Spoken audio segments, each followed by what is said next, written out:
Welcome to Naked History. You're listening to Unearthed. The mighty Inca Empire. The first superpower of the Americas, ruled from a golden capital, Cusco. No one in the New World could equal them in terms of sheer size and influence. 500 years ago, this vast empire fell to a handful of Spanish mercenaries. How did fewer than 200 soldiers take on a population of millions and win? Now, new investigations inside Cusco reveal the truth about how the Incas built their astonishing empire. Cusco was the jewel in the crown. It was probably the most magnificent city of South America at that time. How did this civilization rise to such dizzying heights, only to disappear off the face of the earth? Cuts, broken bones, level of violence that we haven't seen before. To solve these mysteries, we will blow apart Cusco, the Incas' control center, rediscovering its golden sanctuaries. And diving into its darkest corners, will reveal how this incredible empire rose and came crashing down. During the 15th century, the Incas constructed one of the greatest and most powerful empires in the Americas. A land of deserts, mountains, and extraordinary buildings. But 500 years ago, this mighty Peruvian civilization completely disappeared after it was destroyed by fewer than 200 European invaders. It was just a boatload of desperate Spanish soldiers who took on the whole Inca Empire. The fall of the Incas mystifies historians. How did their empire crumble so easily? The answers could lie here in Cusco. 500 years ago, Cusco was one of the biggest cities in South America, with tens of thousands of inhabitants. This was once the control center of the entire Inca Empire. Cusco was so wealthy, its temple was covered in gold. Why wasn't this city strong enough to withstand the Spanish? What caused this mighty empire to fall? Archaeologists like Sabina Hyland think the answer could lie in the very fabric of Inca society. Surprisingly, there were few actual Incas. A tribe of 40,000 controlled an empire of more than 10 million. Their subjects were from other ethnic groups, allies, or conquered peoples. Ruling over them was just one man. He was so sacred that normal people couldn't even look at him directly. This one tribe built a vast empire in less than a century. So who were the Incas, and how did they do it? A clue hides inside an old Spanish monastery. Stripping away its walls reveals Cusco's sacred Temple of the Sun, made from perfectly carved blocks of ashlar. The position of its chambers marked the summer and winter solstices. Inside the Hall of the Sun itself sat royal mummies, Inca rulers perfectly preserved, starting with their very early kings. The bodies were wrapped in the finest fabrics and given gifts of wine, silver, and gold. How did this dynasty become the all-powerful rulers of a vast empire?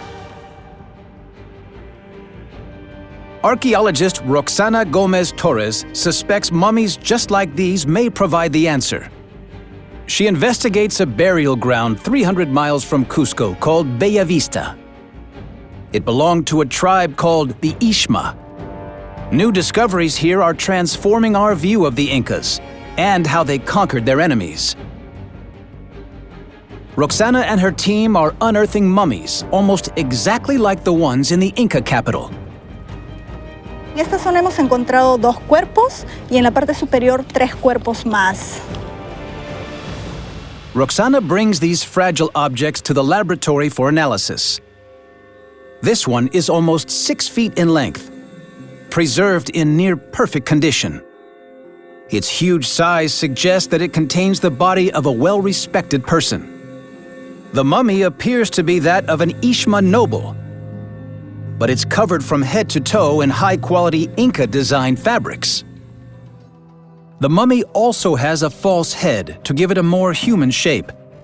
It's a feature found on high-class mummies. This Ishma aristocrat has been buried almost exactly like an Inca. Why? X-rays reveal further signs of Inca influence. Copper implements, domestic items from tweezers to metal hairpins, and the thorns of colorful seashells were the kind of valuable items that would normally only be buried with important people. Roxana thinks this local chief was given these burial goods by the Incas themselves. These gifts reveal that this important person was an Inca ally. By showering him with precious objects, the Incas were able to buy his loyalty. Roxana believes that this might explain how the Incas rose to power. Alliances allowed the Incas to build a vast empire that stretched 2,000 miles across South America, ruled from the city of Cusco. But not everyone wanted to join the most exclusive VIP club in South America. Those who resisted were crushed with brutal force. The Incas were fierce warriors.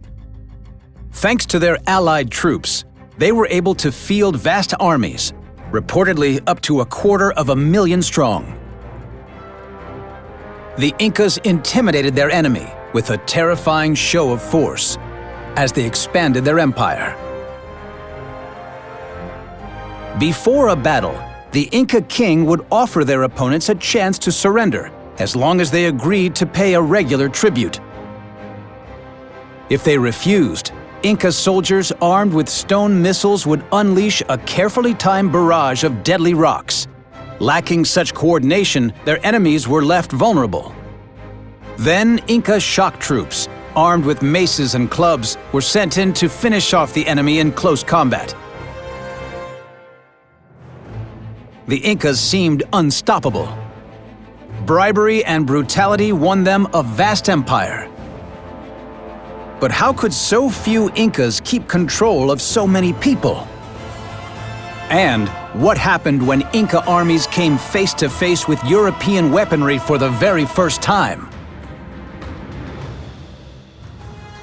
The Incas were masters of construction. Hidden inside Cusco lie the remains of a spectacular residential complex, the Cusicancha. Spacious buildings formed large square enclosures called canchas around an open courtyard. This same design was replicated across the city. Each cancha was connected by roads, and shared water channels provided drainage, just like in a modern city. Why was epic engineering like this so important to the Incas? Did it help them hold on to power? The Incas exported their building style wherever they went, even in remote sites, like the world-famous Machu Picchu. Anthropologist Sabina Hyland thinks that the Incas took key elements of Cusco's design and exported them to cities across the empire as a stamp of their authority.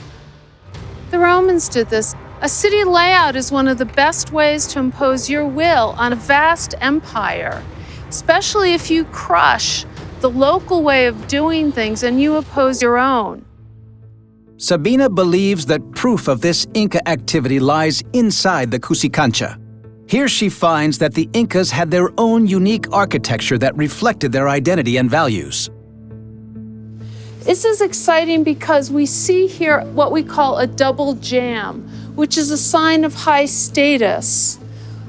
This trapezoidal doorway is the type of doorway that becomes synonymous with Inca architecture. The Cusicancha's walls are built like all the other Inca buildings, without mortar or cement. Each block fits together so precisely that not even a knife blade can be squeezed between them. Other cultures try to elaborate on the rock. They make designs, they carve statues, but for the Incas, the stone itself mattered. And so their style which is characteristic, has a purity and a simplicity which is simply stunning. Sabina believes that the Incas imposed these engineering marvels on cities across the empire to make it clear who was in control.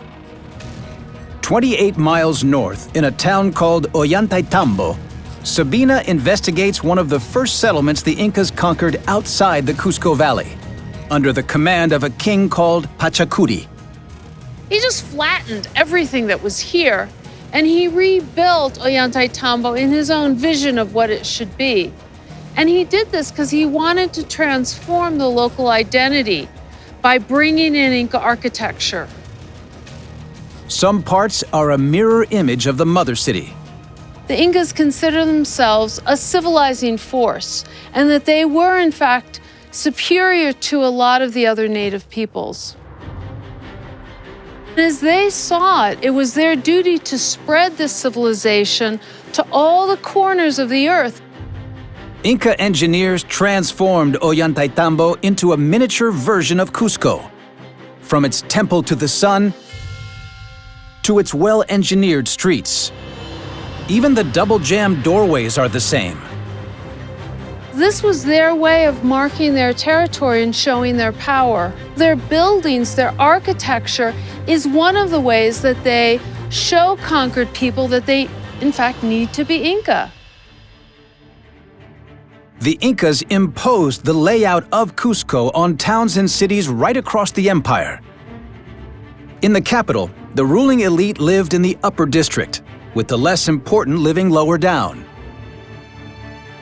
When the Incas conquered a town, they usually kept the most prestigious sections of the city for the highest-ranking subjects. Across the empire, the Incas imposed this hierarchy to serve as a constant reminder of who was in charge. In this way, the Incas forced their culture on millions of people. But did this lead to dangerous divisions that could have weakened the empire? There were a lot of reasons why conquered people might be very angry at the Incas. People resented paying tribute. People resented having to give some of their daughters to serve as priestesses of the sun. People were angry about having to serve in the Inca military and die in Inca wars. The Incas' firm rule bred unrest. Did the Spanish exploit this to their own advantage when they arrived? Could a mass grave provide the answers? How did the conquistadors capture the capital, Cusco, and its mighty fortress? The fall of the Incas is one of the greatest mysteries of all time. In the early 16th century, fewer than 200 Spanish mercenaries brought down this mighty civilization. How did they pull off a seemingly suicidal mission? Most of the conquistadors came from the poorest areas of Spain, and they were desperate to make money. They were after gold and wealth, and they wanted to steal it. 500 years ago, Cusco's greatest temple contained unimaginable wealth. Outside, a field of corn made of real gold, and life-sized golden statues of llamas. Inside the sanctuary, buildings gleamed like beacons, their thatched roofs woven with gold threads, and their walls plated with solid gold. And within the most sacred building, enough wealth to make all the conquistadors extremely rich. So how did they bring down the empire to get it? Many historians think superior European weapons were the key to the Spaniards' success. To investigate this theory, archaeologist Guillermo Koch examines these skeletons found in a mass grave. They date to the time of the conquest. Many have shocking wounds. When we began to excavate, they show a very high number of injuries. Cuts, broken bones, but injuries that clearly show a level of violence that we haven't seen before. The conquistadors may have been few in number, but they were armed to the teeth. Many of these bones bear the scars of European weapons. We noticed that the mandible have been broken and it was in two pieces. This was produced with the use of a sword that have go across the nose and the area of the mouth. The invaders carried weapons that the Incas had never seen before: steel swords and guns. The violence continued, even when this victim had fallen. There were 3 rectangular holes in the back of the head. These injuries have been produced when the individual was facing down with a long lance. Guillermo finds that one skull has a hole just over ½ an inch wide.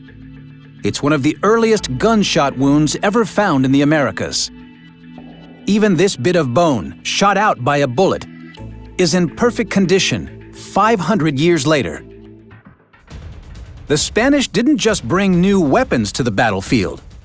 Some rode horses, animals which didn't exist in South America and were alien to the locals. Guillermo discovers how these beasts were used to inflict terrible injuries among the Inca. We came to the conclusion that the individual was hit by the frontal feet of a horse that compressed the ribs and broke some of these bones. Many historians believe that this superior military technology gave the Spanish their first major victory: the capture of the Inca king himself, Atahualpa. The leader of the conquistadors arranged a meeting at a town with the Inca king. But the great ruler found only a Spanish priest and a translator. The rest were hiding in ambush. On a given signal, the Spanish cavalry charged out and fired their guns. King Atahualpa was taken hostage and his massive army fled. The Incas gave the Spanish mountains of gold and silver to save his life. Although the Inca armies outnumbered the conquistadors 35-1, this early Spanish victory was decisive. But can superior weapons alone account for their later success on the battlefield? Guillermo searches for answers in skeletons with a different type of injury. We have the impact in the face, somewhere between the nose and the eyes. This is no death blow inflicted by a conquistador's sword or gun. That was made with a stone mace, a very heavy, very compact stone mace in a big hit. The only soldiers who would have wielded a mace like this were from South America. It suggests that the Spanish had allies, local people who turned against their Inca masters. The evidence shows that it was a war of natives against natives. Natives that were supporting the Spaniards and natives that were supporting the Inca. The Spanish had stepped into a deeply divided empire. The conquistadors took advantage of these tensions. The Spaniards arrived at a critical point in the Inca history. There was not only the succession between one emperor and the other, but the royal families in Cusco were acquiring the best lands of the country and leaving very little to the people. Guillermo thinks the Inca didn't suspect that some of their subjects would join the invaders. The Inca may have been somewhat surprised when the other group left them and began to support the Europeans, the Spaniards. Advanced technology and local allies gave the Spanish an advantage on the battlefield. But they remained hugely outnumbered. And one city was still in their sights: Cusco, guarded by a gigantic fortress. How did the conquistadors capture the Incas' great capital? And how did they enforce their control? Many of the Spanish conquistadors and early chroniclers, as we call them, who wrote down impressions of the Inca Empire were very, very impressed by Cusco when they first saw it. They described it as more magnificent than anything in Spain. The city was a conquistador's dream come true, a treasure trove of gold. So how did the Spanish seize control of this prized city, particularly as it was defended by a supposedly super strong fort?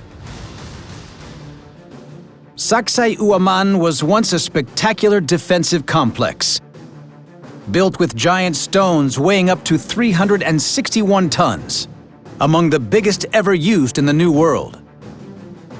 The three walls towered 60 feet high. Stretching over 1,000 feet, they defended a hilltop compound of towers. The fortress was one of the biggest single monuments ever constructed by the Incas, designed to keep Cusco safe. But just how impregnable was it? Did the Spanish discover a hidden weakness?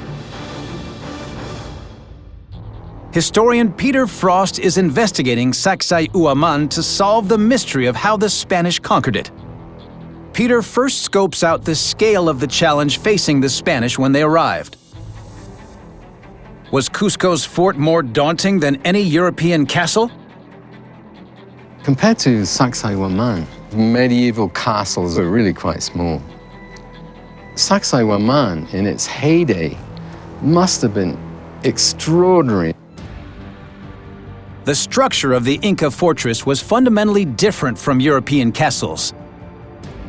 European castle walls were made of stone blocks held together with mortar, a soft filling made of water, sand, and lime.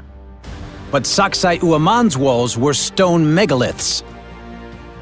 It must have been just absolutely mind-boggling. Giant chunks of solid rock. Some pieces of this stone puzzle weighed up to 361 tons.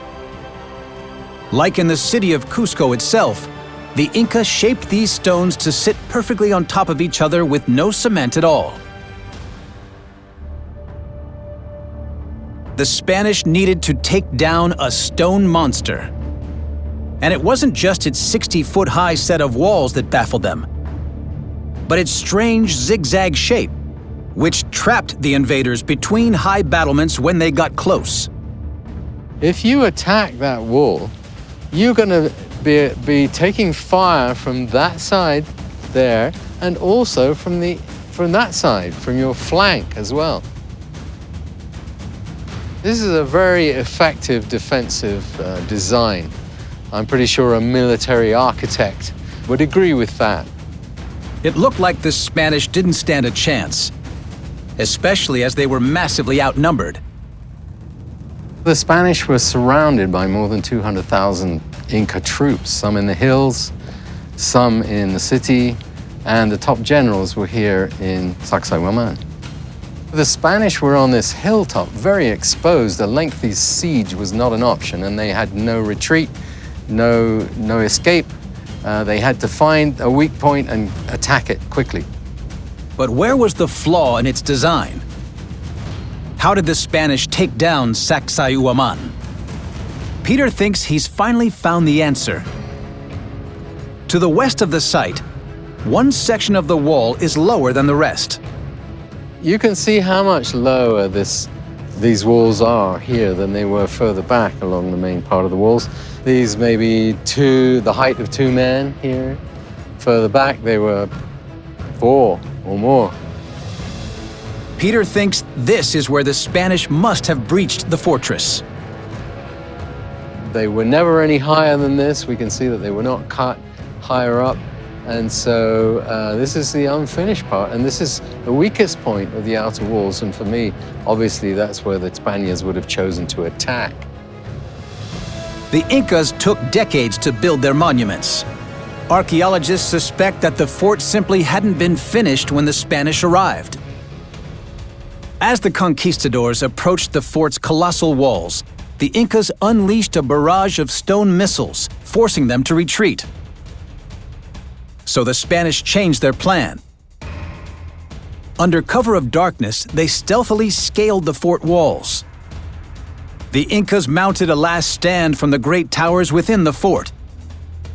But it was too late. The Spanish had already breached the ramparts and, even with their smaller numbers, stormed the towers to seize Sacsayhuaman. The conquistadors were triumphant. For 4 decades, die-hard Incas tried to resist from the fringes of their empire, till they too were defeated. Their kings would never again return to the sacred city of Cusco.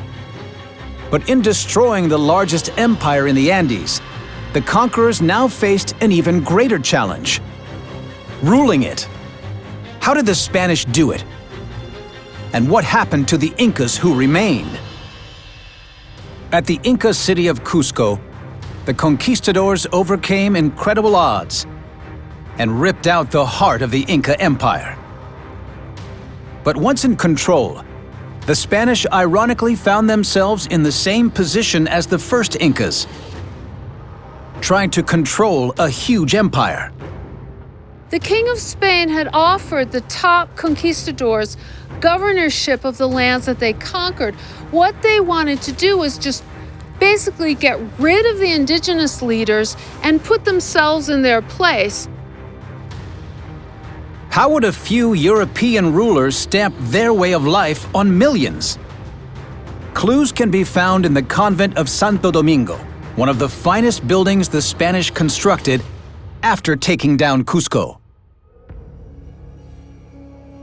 From the outside, its design looks like any other Christian church, a colonial sanctuary built in the shape of a cross. But for nearly 500 years, it has hidden a secret.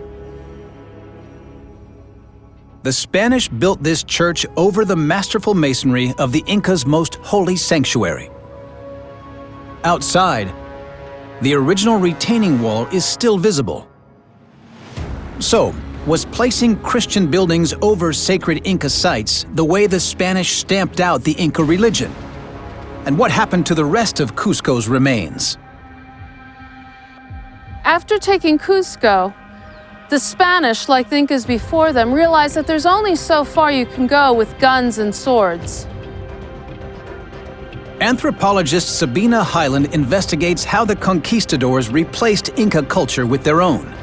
She thinks that the Spanish dismantled Cusco, stone by stone.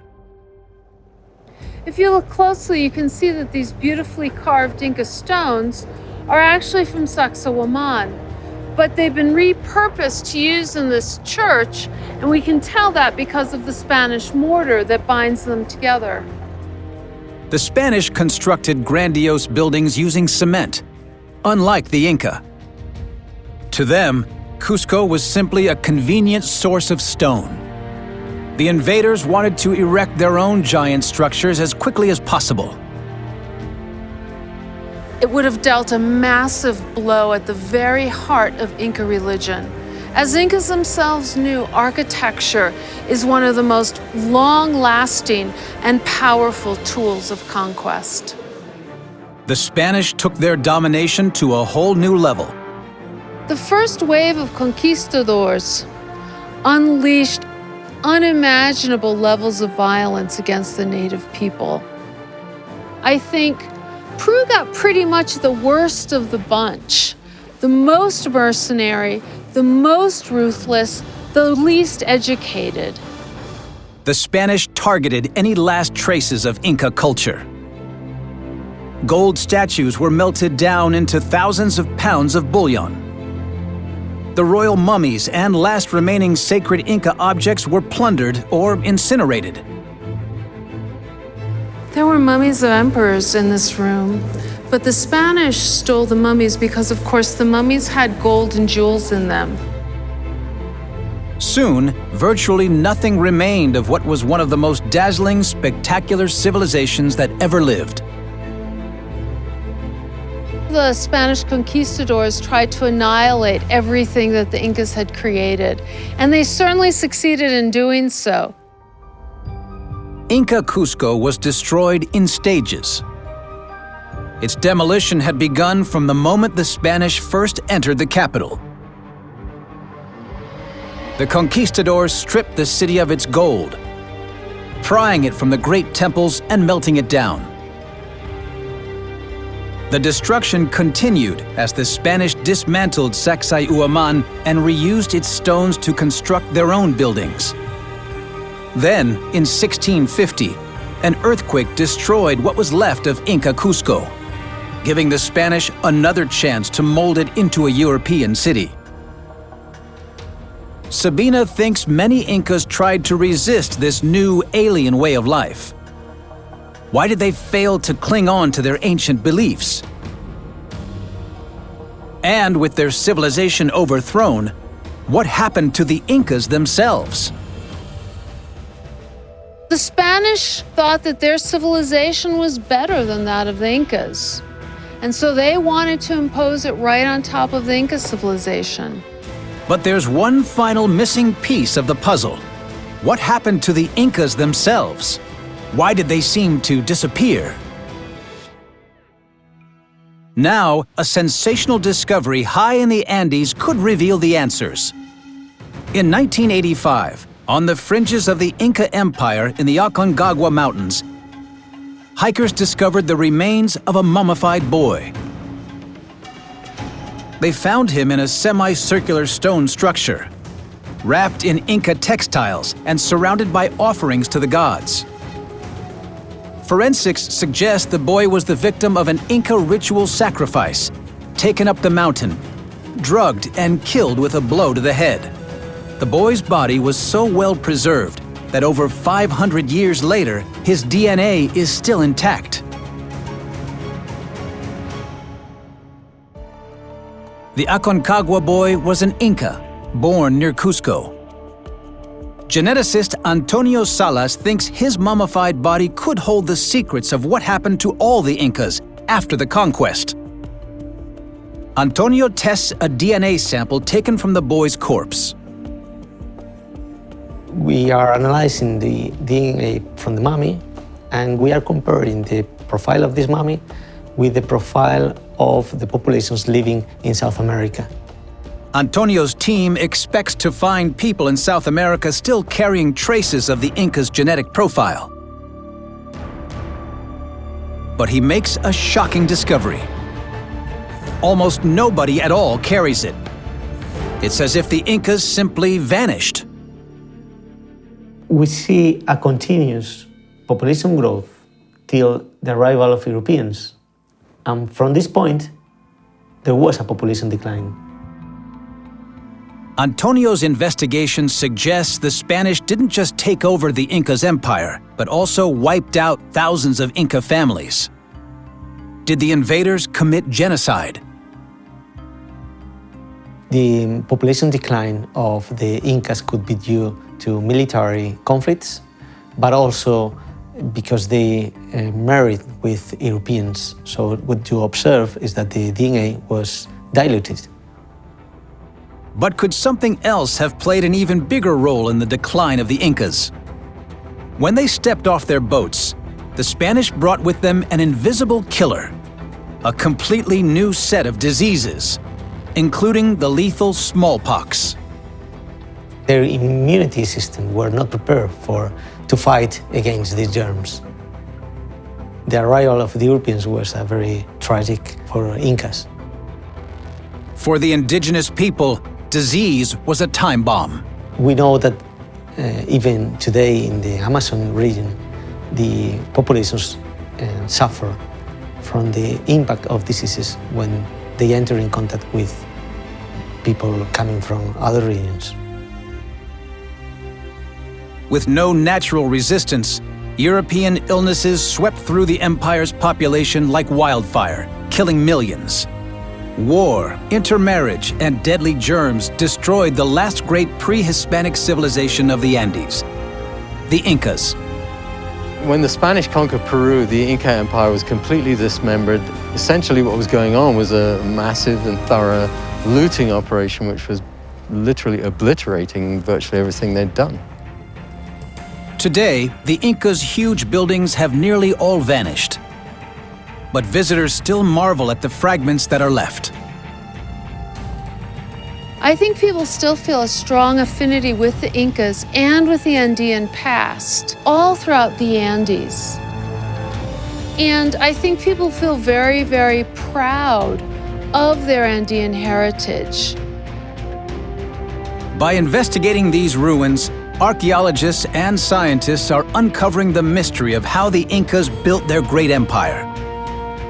How they used a sophisticated combination of persuasion, brute force, and brilliant engineering to hold it all together.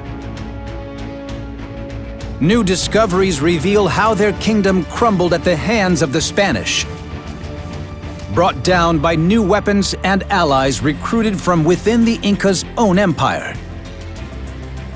The Incas expanded really fast. Some people think that they actually were overextended.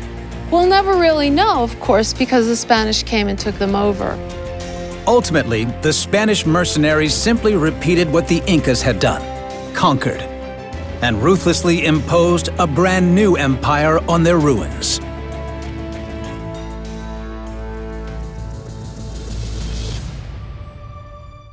Naked History is brought to you by Element 18. If you enjoyed this podcast, please leave us a comment below and subscribe to our channel for new videos every week.